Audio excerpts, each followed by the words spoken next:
বন্ধুরা, আমি এখন দাঁড়িয়ে আছি একটা ব্রিজের উপর। এই ব্রিজটার নাম খাটিয়া ব্রিজ।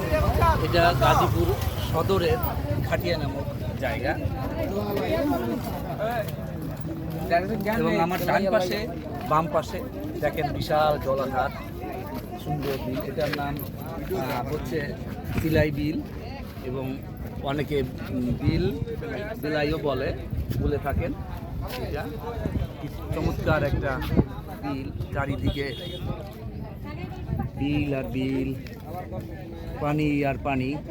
এখানে প্রতিদিন বিকালবেলায় স্থানীয় মানুষ যারা আছে তারা এসে এখানে বিনোদনের একটা জায়গা খুঁজে নিয়েছে। এই যে এখানে ছোটোখাটো দোকান আছে, এই যে অনেক মহিলারা এসে, পুরুষ, বাচ্চা, বৃদ্ধ সবাই এসে এখানে জাস্ট বিনোদনের জন্য ঘোরাঘোরা করতেছে এটা। আর এই বিলগুলো যদি দেখেন তাহলে মনে হবে কিশোরগঞ্জের ওই মিঠাময়ী এইরকম এরিয়া বা ওই রকম বিল অঞ্চলের মধ্যে একটা জায়গা। এটা খুব বেশি দূরে না, ঢাকা থেকে গাজীপুর সদর থানার মধ্যে এটা পড়েছে, এবং কমিউনিকেশন খুবই ভালো। আপনারা চাইলেই আসতে পারেন, ঘুরে যেতে পারেন। এটা চমৎকার জায়গা, এখানে সময়টা কাটতে